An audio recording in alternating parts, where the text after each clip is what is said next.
नाग खुळा आणि 65 साठीचा जो विषय आलेला आहे, खूप ज्येष्ठ या सभागृहात आहेत, त्यांच्यासाठी हा विषय अर्पण. विषय आहे मागे वळून पाहताना, लुकिंग बिहाइंड. स्पर्धक कोड क्रमांक 65, आपण तयार आहात? येस. स्पर्धक कोड क्रमांक 65 साठी आपली वेळ सुरू होते आता. Life is short. Life is short. There is a lot to achieve. Life is short. There is a lot to achieve. In the end of our life, when we see back, there is nothing we have achieved. Good morning, ladies and gentlemen. Good afternoon, ladies and gentlemen. All the dignitaries present over here. My code number is 65, and today I am here to present the topic when we see back. Yes. When we see back. When I went inside and thought about the topic, then I was thinking, what should I speak on this? When we see back, when I see back, I see my judges. No, when we see back in life, when we see back what we have done, when we see back what we have achieved, is now I'm going to express in my words. In not my examples, but in a few examples of I know the great personalities. I am a defense aspirant. I always want to join Air Force as a flying officer. Now, to achieve that, I have read many different stories, and in that, I always read a small line. That is, when a soldier is going to die, at that moment, when he knows that I am going to die out now, he sees back in his life. He thinks, I sacrificed many things in this life. I sacrificed almost everything to achieve my aim. I sacrificed everything to achieve for the nation. The blood that I dropped into this land is what I have achieved, and now I'm going to die peacefully. I'm going to die proudly. Now, if you see APJ Abdul Kalam sir, when he was going to die, he would have saw his past, that what I have done in the back. I was the one who gave the birth to the space of the India, who gave the birth to the youth of the India, enlightening them that this is what you need to do in your future. This is what you need to do to the nation. This is what you will do to yourself. When our Rajya Shikshan Sanstha, Padma Bhushan Karmveer Bhaura sir, he would have thought while he does that, now I am enlightening the students. He would have thought in this behind that what I am doing in life, am I doing the right way? No. He would have thought that what I am doing will become one day right, and now we are standing in front of the state that saying that we are proud of himself that he has done something right. Not only this, ladies and gentlemen, seeing behind, with not that seeing just behind and thinking that what we have done in life, seeing behind means learning things. Yes, we always need to learn things what we have done behind, because there are so many philosophers who said that if we don't learn from our past, then we are useless to achieve something in the life. Ladies and gentlemen, when we see behind that what we have achieved in life, that is not our education, that is not our respect, that is not we have done to the country, but what we have achieved to ourselves, that we have to see behind. When I see behind from myself that what I have done in my life, I have cleared some stages, I have done something in the life, then this will help me to enlighten the youth that I will do this in my life. Then if I think that what should the greatest personality have thought that this they have done in behind, then I think the greatest personality would think that whatever I do will become something in the future, and whatever I do will become something in the future. Today, when I think some of the great personalities have thought that when I was looking behind and seeing that my life was decorated with flowers, but while I am ending my life, is my life staying in the right way? Is my life staying in the right path? So my aim to objectify and glorify the word is that why we see behind. Why we see behind? Because to gain the knowledge, to gain the prosperity, to gain the diversity of the culture that our ancestors left towards us, that our ancestors devoted towards us. Today, when I see behind, I see that I have achieved something, I have did something, and I will do something. And this is what our great ancestors taught us, and this is what our great leaders taught us.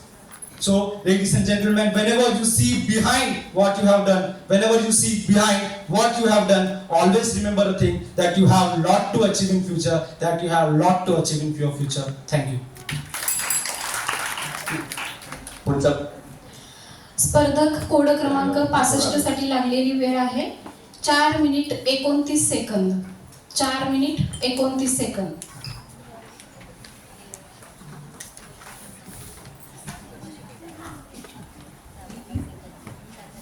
ही नाकारलेली पाहिजे, जी पाहिजे ती घेऊन जा, असं कोणी म्हणत नाही बघा या काळात. नाकारलेला विषय जो आहे तो होता, नाकारलेला विषय होता चॅटिंग. चांगली गोष्ट आहे चॅटिंग नाकार. आणि जो सादर करीत आहे तो विषय आहे कोड नंबर 67 साठीचा विषय आहे स्पर्धा. स्पर्धक कोड क्रमांक 67, आपण तयार आहात? स्पर्धक कोड क्रमांक 67, आपली वेळ सुरू होते आता.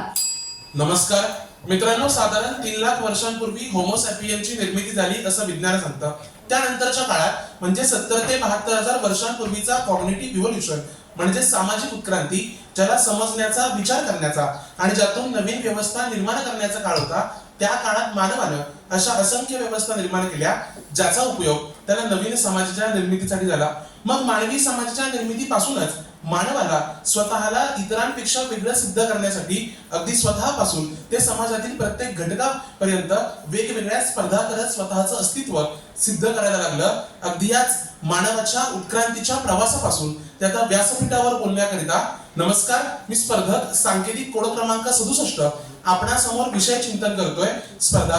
मित्रांनो, विषयाच्या सुरुवातीलाच मला तुम्हाला सांगावंसं वाटतं की स्पर्धा म्हटलं की आपल्या दैनंदिन आयुष्यात आलेल्या स्पर्धा किंवा इतरांशी आपण करत असलेल्या स्पर्धा, इथपर्यंतच हा विषय मला मर्यादित न ठेवता भारताच्या इतिहासामध्ये आपल्या महापुरुषांनी, महामातांनी आणि एकंदरीत सगळ्यांनीच केलेल्या त्यांच्या आयुष्याबरोबरच्या स्पर्धा आणि त्यातून आपल्याला आथा मिळत असलेला बोध, या सर्व गोष्टींचा विचार मांडणं सुद्धा तितकंच गरजेचं वाटतं. म्हणजे लक्षात घ्या, आपल्या इतिहासाचा जर आपण विचार केला तर तथागत भगवान गौतम बुद्धांनी आपल्याला शांतता आणि करुणेचा संदेश देऊन त्याच्या माध्यमातून स्वतःवर विजय मिळवून स्वतःसोबत असलेली स्पर्धा कशा पद्धतीने विजयी करता येईल याचा संदेश दिला. त्याच्यातून पुढे येऊन संत ज्ञानेश्वर माऊलींनी स्वतःचं आत्मपरीक्षण करून स्वतःची स्वओळख करून त्याच्यातून पुढे जाऊन इतर समाजामध्ये असलेल्या दुर्बल घटकांना आपल्या माध्यमातून कसं अपलिफ्ट करता येईल याचा संदेश येताना आपल्याला पाहायला मिळतं.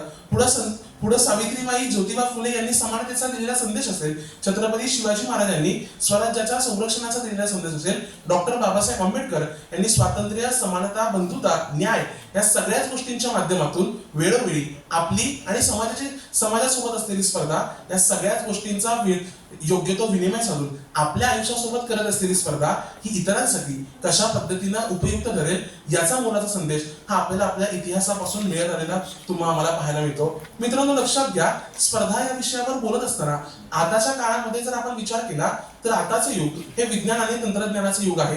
त्या विज्ञान आणि तंत्रज्ञानाच्या युगामध्ये प्रचंड प्रमाणात वेगवेगळ्या कंपन्या मोठमोठ्या होताना सुद्धा आपल्याला पाहायला मिळत आहेत. मग याच कंपन्यांमध्ये आज कृत्रिम बुद्धिमत्ता, सोशल मीडिया, डेटा सायन्स यासारखी अनेक तंत्रज्ञान हे प्रचंड गतीने सुद्धा वाढताना दिसत आहेत आणि त्यांच्यामध्ये होणाऱ्या स्पर्धा या सुद्धा मोठ्या प्रमाणात तुम्हाला होताना दिसत आहेत. मग लक्षात घ्या, आज त्याचबरोबर कृत्रिम बुद्धिमत्तेच्या विश्वासा जर आपण विचार केला तर आज याच कृत्रिम बुद्धिमत्तेच्या क्षेत्रात अनेक मोठमोठ्या कंपन्या या स्वतःची स्पर्धा करत आमच्या कंपन्यांचा असलेला रोबोट किंवा आम्ही निर्माण केलेल्या वेगवेगळ्या ज्या काही संकल्पना आहेत त्या कशा मोठ्या या गोष्टींवरती बोलण्यासाठी, ह्या गोष्टी सिद्ध करण्यासाठी वेळोवेळी स्पर्धा करत असताना आपल्याला दिसतात. म्हणजे मागच्याच वर्षी ओपन एआयच्या सीईओ पदी असणारे सेंट ऑल्टमन यांची त्यांच्या कंपनीने केलेली हाकलपट्टी असेल. मला वाटतं एखादा माणूस त्याच्या पदावर असून ज्यावेळी एखाद्या कंपनीला न्याय देताना पाहायला मिळतो त्यावेळी मात्र आपल्या समाजामध्ये असलेले घटक हे स्वतःसोबत स्पर्धा करत असणारा व्यक्ती याला नाकारून वेगवेगळ्या गोष्टी स्वीकारताना सुद्धा आपल्याला पाहायला मिळतात. मग मित्रांनो, आज आपण ज्या समाजात वापरतोय त्या समाजामध्ये माणुसकी प्रचंड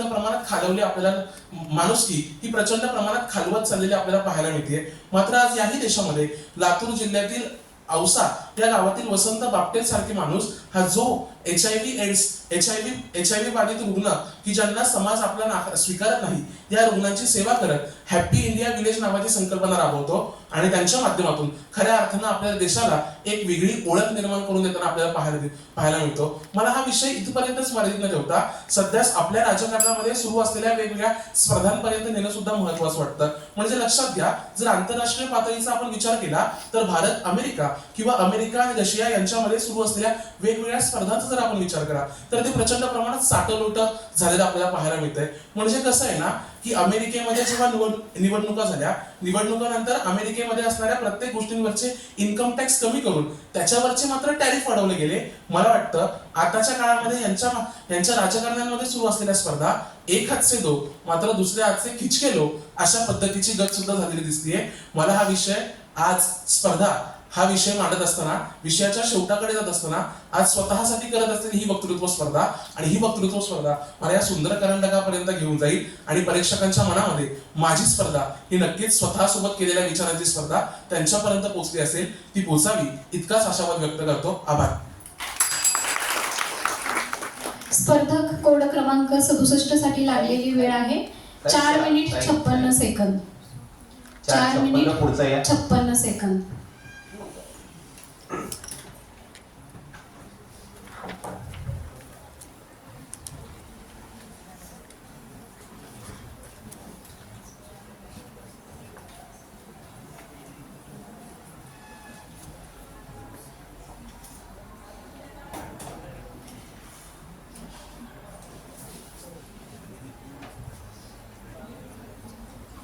नाकारलेला विषय आहे नशा आणि कोड क्रमांक 58 साठी आलेला विषय आहे जे काही चाललंय ना आपण सगळेजण करत आहोत त्याच्याशी संबंधित.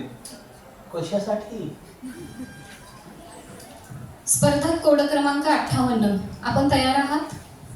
स्पर्धक कोड क्रमांक 58, आपली वेळ सुरू होते आता. नमस्कार मित्रांनो, नियोजितचा 7 मिनिटांचा डोंगर चढल्यानंतर आता उत्स्फूर्तच्या आकाशामध्ये मला भरारी घ्यायची होती. परंतु ती भरारी घेण्या अगोदर ज्यावेळी मी इथं खाली बेंचवरती बसलेलो होतो त्यावेळी मी वाट पाहत होतो की कधी मला या उत्स्फूर्तच्या मुलांमध्ये यायला भेटेल. मग त्यावेळी पहिला गट हा वनबटे सरांनी जाहीर केला, परंतु पहिल्या गटाच्या पार्टीला मात्र त्यांनी मला काही बोलवलं नाही. मग काय करायचं म्हणून मी हे सगळं कशासाठी होतंय हे डोक्यात येत असताना आता करायचं काय असं म्हणत मी माग काही पाखरांशी बोलत बसलो. त्यातल्या एका पाखराला मी म्हणलं, तू वाळलेला वापा मी भरल्या डगावानी, तुझ्या नजरेचा फवारा माझा जीव पाणी पाणी. त्यावेळी ते पाखरू मला म्हणालं, तू हे सगळं कशासाठी करतोय? मी म्हणालो, पुढे माझा नंबर आला नाही, मला पुढे जाऊन जिंकायचंय. हे मी कशासाठी करतोय हे मलाही माहित नाही, परंतु मी सध्या पुढे जाणार आहे आणि हे जिंकणार आहे. मग असं करता करता मी जिंकण्यापर्यंत आलो. हे सगळं का होतंय हे मला माहित नव्हतं, परंतु मी हे कशासाठी करतोय हे मला माहिती होतं. मी हे जिंकण्यासाठी करत होतो आणि तोच विषय घेऊन आपल्या समोर उभा आहे. नमस्कार, मी कोड क्रमांक 58 विषय मांडतोय कशासाठी. मित्रांनो, कशासाठी असं म्हणत असताना मला अर्नेस्ट टोलरची गोष्ट आठवायला लागते. कारण 20व्या शतकामधला एक जागतिक दर्जाचा लेखक मानला जाणारा अर्नेस्ट टोलर याने एक आत्महत्या केलेली होती. मग आत्महत्या केल्यानंतर वृत्तपत्रामध्ये एक टॅगलाईन छापून आली होती की व्हाय, म्हणजे त्याने आत्महत्या का केली. मग ज्यावेळी त्याच्या आत्महत्येवरती चौकशी झाली त्यावेळी असं समजलं की याच अर्नेस्ट टोलरने होपोलो वी आर अलाइव्ह नावाचं एक नाटक लिहिलेलं होतं. मग त्या नाटकामध्ये असणारे क्रांतिकारक हा आपल्या क्रांतिकारी लढाया लढत असतो, परंतु ज्यावेळी त्या क्रांतिकारकाला तिथल्या व्यवस्थेकडून जेल होते आणि तो तुरुंगामध्ये जातो त्यावेळी त्याचे सहकारी मात्र त्याने ठरवून दिलेला मार्ग हा न स्वीकारता दुसऱ्या मार्गावरती जातात. मग अर्नेस्ट टोलरच्या मनामध्ये सुद्धा सुरू होतं की माझ्या सहकार्याने असं कशासाठी केलं, आणि या भावनेमधून अर्नेस्ट टोलर पुढे जाऊन आत्महत्या करतो. म्हणजे त्याने लिहिलेलं नाटक हे त्याच्या आयुष्यामध्ये उतरतं. हे कशासाठी याचं उत्तर हे त्याच्या नाटकामध्ये असलेलं आपल्याला पाहायला मिळतं. मग ज्यावेळी कशासाठी असं म्हणल्यानंतर आपण आपल्या इतिहासामध्ये पाहायला लागतो, कारण अर्थात आपल्या इतिहासाचं प्रत्येकालाच कौतुक असतं. मग जर आपण आपल्या इतिहासामध्ये पाहिलं तर महाभारत कशासाठी घडलेलं होतं, तर महाभारत घडण्याचं मुख्य कारण म्हणजे भावाभावांमधला वाद हे सुद्धा आपण आपण धरू शकतो, किंवा एखाद्या स्त्रीचा झालेला अपमान, म्हणजे जर स्त्रीचा अपमान होत असेल तर एखादं मोठं महाकाव्य सुद्धा घडू शकतं. हे कशासाठी या संदर्भातून आपल्याला पाहायला मिळेल. मग रामायण कशासाठी घडलं होतं याचा जर आपण पाहायला गेलो तर दशरथाने ज्यावेळी श्रावण बाळाला बाण मारलेला होता त्यावेळी त्याच्या माता पित्यांनी दशरथाला शाप दिलेला होता. तो शाप दिल्यानंतर ज्यावेळी दशरथाला सुद्धा तो पुत्रप्रेमाचा वियोग सहन करावा लागला, त्यामधूनच आणि कैकेयीने जो स्वतःच्या पुत्रप्रेमाचा अट्टास धरला होता त्यामधूनच हे रामायण घडलेलं आपल्याला पाहायला मिळतं. मग संत ज्ञानेश्वरांनी पसायदानाची रचना कशासाठी केलेली होती तर धर्माच्या कर्मकांडांनी माजलेल्या समाजामध्ये माणुसकी प्रदान करण्यासाठी संत ज्ञानेश्वरांनी पसायदानाची निर्मिती केलेली होती. आणि जर तुकोबांच्या गाथांचा आपण विचार केला तर सचिन पवार नावाचे लेखक असं म्हणतात की आपण आपलं आयुष्य कशासाठी जगायचं याचं उत्तर जर आपल्याला पाहायचं असेल तर आपण तुकोबांच्या गाथामध्ये पाहिलं पाहिजे. मग सावता म्हणे केला मळा विठ्ठल पायी गोळीला गळा. म्हणजे आपलं आयुष्य कशासाठी जगायचंय तर आपलं आयुष्य एका ध्येयासाठी जगायचंय. जसा सावता माळींनी विठ्ठलाच्या पायी म्हणजे आपल्या कर्माशी गळा जोडण्याचं काम केलेलं होतं, अगदी त्याचप्रमाणे आपल्याला सुद्धा आपल्या कर्मासाठी जगता आलं पाहिजे. म्हणजे कशासाठी याचं उत्तर हे आपल्या कर्मामध्येच आहे, परंतु ते कसं आणि काय हे आपल्याला शोधता आलं पाहिजे. मग कशासाठी असं म्हणत असताना मला या देशामध्ये किंवा या संपूर्ण जगामध्ये होणारा हिंसाचार आठवतो. म्हणजे सदाफोला ज्यावेळी एका आजारपणामधून मृत्युमुखी पडावं लागतं त्यावेळी ती एक कागदे बगडे तयार करते आणि त्या बगड्यांच्या पंखावरती लिहिते की ते एक शांतीचा संदेश त्या बगड्यांच्या पाठीवरती लिहिते आणि सांगते की हे बगडे जगभर फिरतील आणि शांतीचा संदेश देतील. तिने ते बगडे का तयार केले होते तिने ते बगडे कशासाठी तयार केले होते याचं उत्तर सगळेजण शोधत होते. तर तिने ते बगडे त्या शांतीच्या संदेशासाठी तयार केले होते. मग कशासाठी असं म्हणत असताना आता परीक्षक मला सांगताय तू कशासाठी वेळेचा अपयोग करतोय, लवकर निघून जा, नाहीतर जर तुला बक्षीस मिळाली नाही तर मी कशासाठी इतकं बोललो असं तुला वाटेल. म्हणून थांबतो. मनपूर्वक धन्यवाद. स्पर्धक कोड क्रमांक 58 साठी लागलेली वेळ आहे 4 मिनिट 43 सेकंद. 4 मिनिट 43 सेकंद.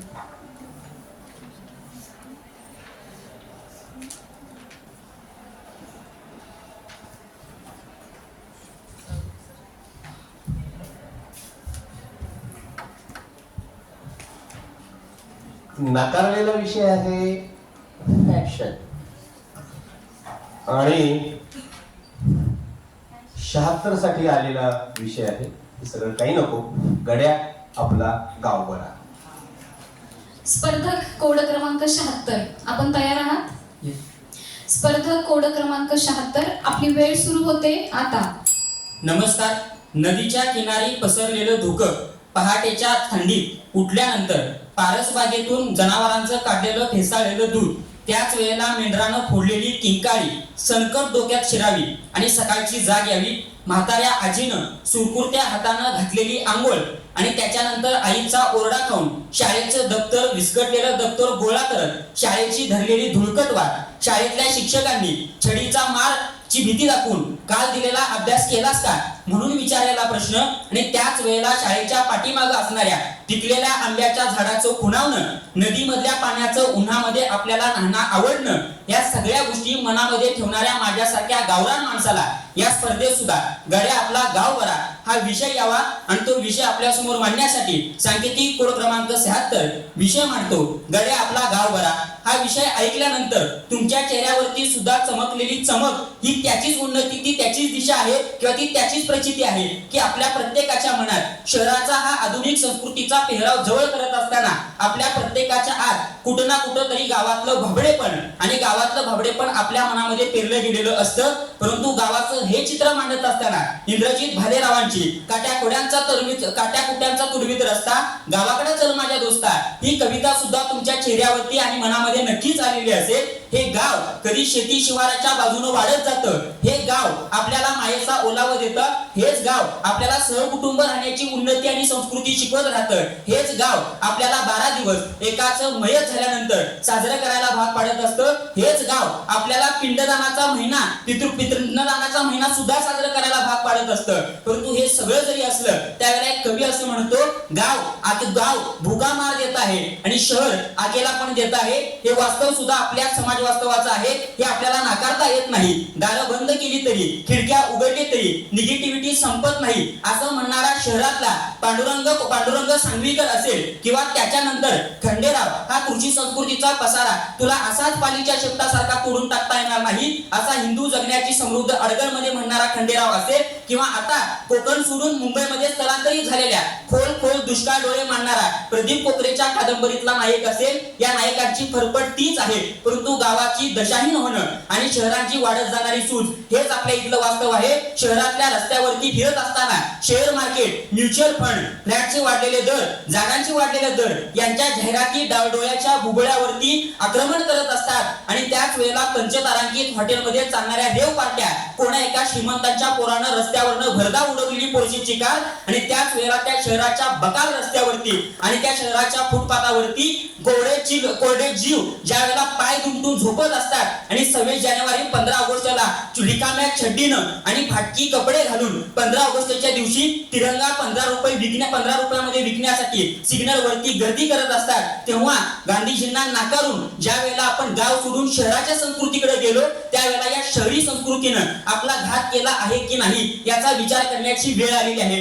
परंतु गडे आपला गाव बरा असं म्हणत असताना आमचा एक मित्र सोमनाथ कन्नड असं म्हणतो की गावामध्ये बांधलेल्या त्या वाड्यांना तिथल्या गरिबांच्या आणि गाव कुसाबाहेरच्या लोकांच्या रक्ताचा घाम आहे. इथं पुन्हा एका मांगाचा जीव ज्या वेळेला वाड्याच्या पायथ्याशी चिरला जात होता त्यावेळेला तिथं सरंजामदारांचे वाडे बांधले जात होते. त्या गावाचं सुद्धा दुसरं सरंजामी चित्र आपल्याला लक्षात घ्यावं लागेल. कधी एकदा ताटावरती केवळ पदर ढळला म्हणून आपल्या बायकोला कानशिलात मारणारा हितला सरंजामी पुरुषदार वर्ग सुद्धा याच गावामध्ये राहत होता आणि याच गावामध्ये गाव कुसाबाहेर ठेवणाऱ्या लोकांना दलित लोकांना त्यांच्या गळ्यामध्ये ज्या वेळेला झाडू बांधला जात होता आणि त्यांच्यासाठी एक वेगळी हीनपणाची संस्कृती उद्यास घातली जात होती त्यावेळेला आंबेडकरांच्या सांगण्यानं ज्या वेळेला या गावातला दलित शहरामध्ये गेला होता त्याच वेळेला रेल्वे सारख्या मोठमोठ्या आधुनिक संस्कृतीमध्ये हा दलित वर्ग ज्या वेळेला स्वतःला सामावून घेतो त्याच वेळेला या देशामध्ये दलित पॅंथर महाराष्ट्रामध्ये दलित पॅंथर उदयाला येते आणि मग या शहरांना आग लावी सुटा असा म्हणणारा एक पॅंथर कामाटीपुराच्या एखाद्या झोपडपट्टीमध्ये जन्माला यायला लागतो आणि तो दलित पॅंथर गावागावामध्ये होणाऱ्या दलित लोकांच्या वरच्या अत्याचाराला आणि अन्यायाच्या विरुद्ध वाचा फोडत असतो. आणि म्हणून गावाचं गडे आपला गाव म्हणत असताना त्या गावाचं दुग्र चित्रही लक्षात ठेवलं पाहिजे आणि त्याच वेळेला शहरामध्ये येणारं एकटेपण, शहरामध्ये वाढणारी स्वार्थवादी लोलुपवादी संस्कृती या सगळ्यांना नाकारून यांचा एक सुवर्ण मध्ये आपल्याला साधायला हवा. तो सुवर्ण मध्ये साधता आला तर मलाही अभिमानानं गडे आपला गाव बरा म्हणता येईल. मग पुन्हा पांडुरंग सांगवीकराला परमात्मा होणार नाही आणि पुन्हा खंडेरावाला केवळ कृषी संस्कृतीचंच गुणगान गाण्याची वेळ येणार नाही. या सगळ्यांचा सुवर्ण मध्ये साधला जावा इतकीच अपेक्षा व्यक्त करतो. धन्यवाद. स्पर्धक कोड क्रमांक 76 साठी लागलेली वेळ आहे 4 मिनिट 58 सेकंद. 4 minute 58 second.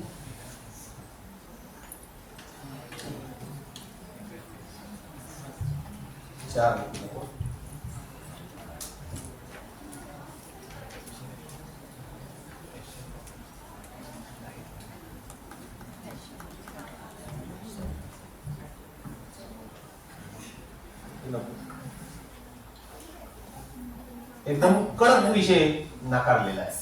विषय होता एकदम कडक आणि 4 साठीचा विषय आलेला आहे. माझं नाव देवानंद आहे. विषय आलेला आहे आनंद. स्पर्धक कोड क्रमांक 4 आपण तयार आहात? Yes ma'am. स्पर्धक कोड क्रमांक 4 आपली वेळ सुरू होते आता.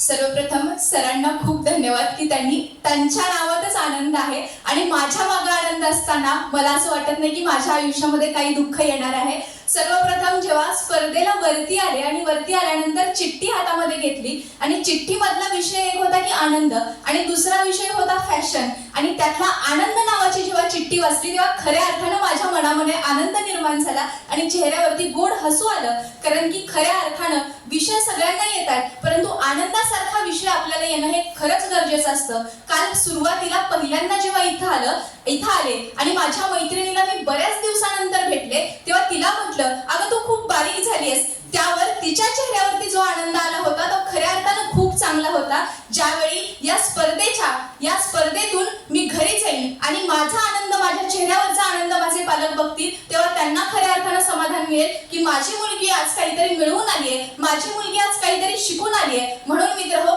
खऱ्या अर्थानं आयुष्यामध्ये आनंद असणं सुद्धा तितकंच गरजेचं असतं. आपण सगळेजण आयुष्य जगत असतो, पण आपण सगळेजण आयुष्य जगत असताना किती जण आपण आयुष्य आनंदाने जगतो हे सुद्धा खऱ्या अर्थानं महत्वाची गोष्ट आहे. आपण कधी मुंबईला गेलात, लोकलने प्रवास केलात तर पाहू शकता, लोकलमध्ये जाणारी येणारी हजारो माणसं तुम्हाला पाहायला मिळतील, परंतु त्यातल्या किती जणांच्या चेहऱ्यावरती आनंद असतो हा खऱ्या अर्थानं आपण विचार करायला हवा. जर 100 माणसांना समोर घेतलं तर हार्डली त्यातल्या 3 ते 4 लोकांच्या चेहऱ्यावरती आनंद पाहायला मिळतो. इतका महाग झालाय का हो आनंद हा?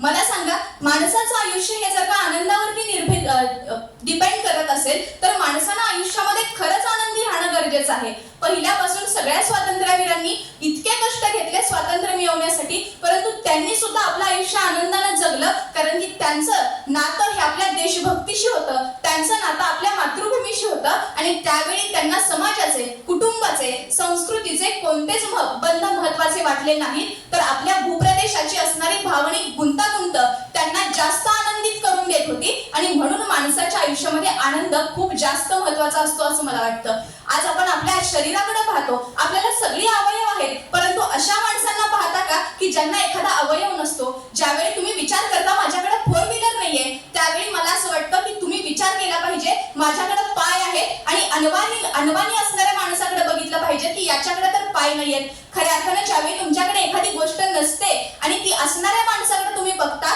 त्यावेळी तुमचं दुःख कमी होतं आणि ज्यावेळी तुमच्याकडे एखादी गोष्ट नसते त्यावेळी ती गोष्ट असणाऱ्या माणसाकडे तुम्ही बघता त्यावेळी तुमचा उन्नतीकडे प्रवास खऱ्या अर्थानं सुरू असतो असं मला वाटतं. अनघा मोडक ताई तिच्या व्याख्यानामध्ये सुंदर अशी ओळ सांगून जाते, विस्कटले नसते काही सांगते चित्र कानात, विस्कटले नसते काही सांगते चित्र कानात, दृष्टी होता कोलाज आयुष्य सजे पानात, दृष्टी होता कोलाज आयुष्य सजे पानात.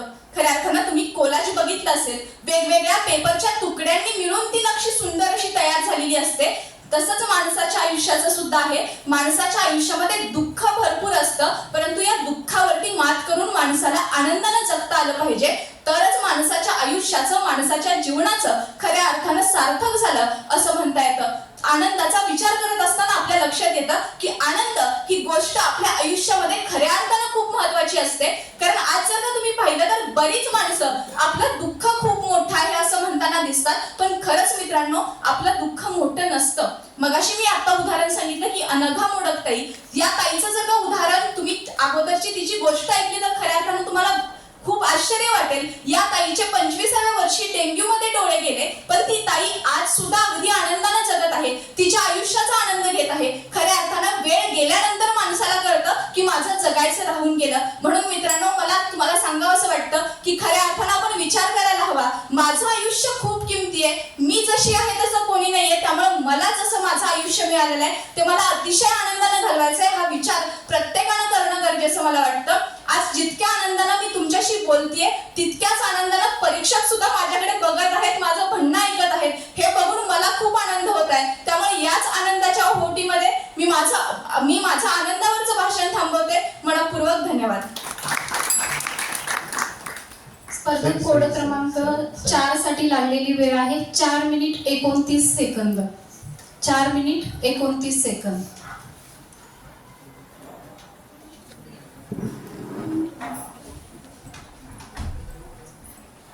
आनंद कधी मरते नाही सगळ्या. पुढे क्रमांक किती तुमचा? 38 साठी विषय आलेला आहे बाप. स्पर्धक कोड क्रमांक 38, आपण तयार आहात? स्पर्धक कोड क्रमांक 38, आपली वेळ सुरू होते आता. खरं तर असं म्हणतात कवी हा जन्मावाच लागतो, तो घडवता येऊ शकत नाही. असं म्हणतात कवी हा जन्मावाच लागतो, तो घडवता येऊ शकत नाही, पण वक्ता मात्र घडवता येऊ शकतो.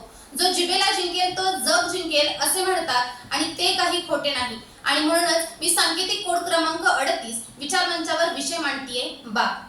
खरं तर आत्ताच काही वेळापूर्वी माझ्या स्पर्धक मित्राला आई शपथ हा विषय आला होता.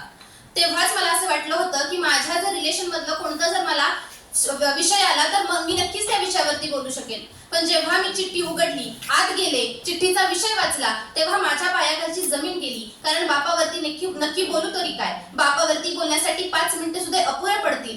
कारण जेव्हा मला हे कळलं की रयतची स्पर्धा लागलेली आहे, मी माझ्या घरी फोन करून विचारलं. माझी आई मला म्हणाली तू घे त्यामध्ये पार्ट. पण जेव्हा मी माझ्या पप्पांना फोन करून सांगितलं, माझ्या बापाला सांगितलं, तेव्हा त्यांना मी सांगितलं की ह्यामध्ये एवढं बक्षीस आहे आणि मला ती बक्षीस मिळवायचं आहे. तेव्हा खरं तर माझे वडील, माझा बाप मला म्हणाला तू बक्षिसाची चिंता करू नको, तू तुझं 100% तिथं दे, तुला काय हवं ते मी देईन तुला घेऊन. खरं तर जेव्हा एका मुलीला प्रत्येक घरातल्या प्रत्येक रिलेशन कडून, प्रत्येक घराकडून नकार मिळत असतो, तू बाहेर राहू शकत नाही, तू इंग्लिश मीडियम मध्ये शिकू शकत नाही, तू वकील बनू शकत नाही, तू कुठली इंजिनिअरिंगची परीक्षा देऊ शकत नाही, तेव्हा तिच्या पाठीशी उभा राहणारा तिचा बाप म्हणजे तो माझा बाप आहे. खरं तर मला पहिल्यापासून घरामधून प्रत्येक वेळेस काही ना काहीतरी रिस्ट्रिक्शन आले, पण तेव्हा माझा बाप माझ्या पाठीशी खंबीरपणे उभा होता. कधीही मी घराबाहेर गेले तर मला कधीही त्यांनी प्रश्न केला नाही की तू का जातीयेस, कुठे जातीयेस, किती वेळ जातीयेस. त्यांचं फक्त मला एकच असायचं, तू स्वतःची काळजी घे, तू सुखरूपपणे माघारी ये. आज पण सकाळपासून त्यांनी मला 50 पेक्षा जास्त फोन केले असतील. बाळा झालं का, जेवलीस का, कुठे आहेस, कधी येणार आहेस. आज माझी आई, कालपासून आजपर्यंत माझी आई इथेच उभी आहे, पण त्यांनी एकदाही मला म्हटलं नाही की तू एकटी इथे थांब, माझ्या जेवणाचे हाल होत आहेत, माझ्या बायकोला, तुझ्या आईला पाघारी पाठवून दे. जेव्हा मी बाप या गोष्टीचा विचार करते, तेव्हा मी सकाळपासून एक ताई बघतीये, तिचे वडील इथे येऊन बसलेले आहेत. मी जेव्हा तिला स्पर्धेत बघते तेव्हा तिचे वडील तिच्या सोबत आलेले असतात. तेव्हा मलाही वाटतं की माझेही वडील येऊन बसावे, पण काही कारणास ते येत नाहीत. पण त्यांचा फोन, त्यांचा जो आधार आहे ते मला नेहमी देत असतात.